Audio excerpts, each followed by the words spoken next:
مفيش حاجه اسمها هزيمه مذله، انما في هزيمه قاسيه. تمام. واخد بالك؟ مفيش حاجه اسمها الثأر واسحق فلان واعمل فلان. امير، عايزين نفرق بين كرة القدم وما تقدمه من سعادة وتعاسة. السخونة دي هي مديانة الحيوية بتاعت كرة القدم، وبين ان احنا نستخدم المصطلحات الغلط اللي نحفل بيها على بعض. تمام. انا شايف ان التحفيل، وانا قلت الكلام ده في عشرات الحلقات عندي، ولذلك انا مثلا يجي واحد يقول لك اصلك انت قلت مش عارف ايه في البرنامج عندك واستخدمت مشهد. ايوه، طب ما انت كده خليتني اجري شويه لقدام، مع ان ده يعني ملف كنت هاجي له دلوقتي، بس ماشي بالمناسبه نتكلم فيه. لا انا عايز اقول لك حاجه.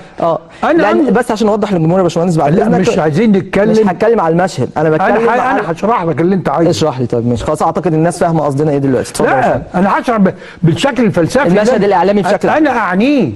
ايوه بالظبط، ده المطلوب بالظبط. اتفضل. هو انا بتعامل، هو انا ليه مثلا اما يجي الافيهات اللي في الافلام انا ارى ان الافيهات اللي في الافلام دي فلسفه. يعني لما الريحاني يقول باش كاتب هيلعب على باش كاتب، ده مشهد. تمام. ان واحد يقول لي يا ابني استنى، ما انت كسبت معايا، وعايز يقول له، فيقول له لا قوت الولاد وانت هتضحك عليا. قال له لا خد يا عم فلوسك انت مش عارف. فلسفه، في فلسفه في المشهد ده.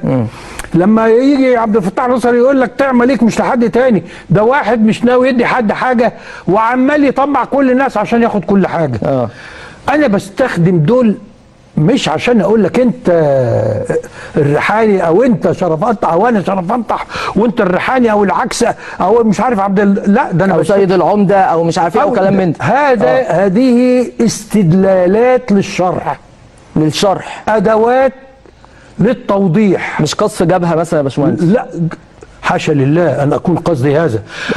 وعلى فكره تمام. بالمناسبه اذا كان حد خده ووظفه بالطريقه دي، يعني لما يتقال اصل نادي الزمالك، ما انت قلت كذا، انا ده راجل ناحيه نادي الزمالك، انا قلت المشهد، انا وصفت المشهد بانه عبثي ويذكرني بهذا المشهد. الناس اللي ممكن تاخد الشيء تلويه عشان يصوروا نفسهم بيقولوا حاجه، بس المهم مش اللي انت شايفه في نفسك، انت بتقدم نفسك للمجتمع شايفك ازاي، ده اللي انا عايز اوصل له. تمام. دي فلسفه الاستدلال.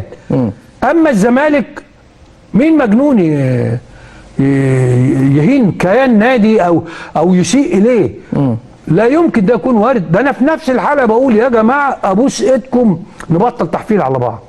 ما بيعجبكش التحفيل خالص؟ عارف ليه ما بيعجبنيش؟ ليه بقى؟ اولا لان انت وانت كسبان الا يكفيك ان تكون منتصرا وسعيدا، ليه عايز تؤلم اللي قدامك؟ بس يعني ده اللي بيحصل دايما بين جماهير على مدار الجماهير هم حرين. انا بتكلم على المشهد الاعلامي بقى. تمام. الاعلام اداه، الاعلام اداه بتكلم الناس عشان تقول لهم يعني بلاش دي واعمل دي. في ناس هتصدقك وفي ناس مش هتصدقك، وفي ناس مش مصدقك بس مش هتعمل اللي انت بتقوله، وفي ناس هتتضايق منك عشان انت بتقول لهم يقول لك يا سلام يا كيوت مثلا.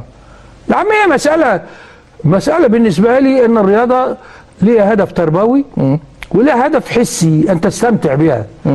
مش معقول هتكسب على طول، فلازم تعرف وانت بتحفل على اللي قدامك هيجي له يوم يحفل عليك. هتعيش الحياه بقى بالطريقه دي. ايه الجمال في كده؟ مفيش جمال. اخذنا الرياضه من مصدر بهجه الى مصدر شقاء.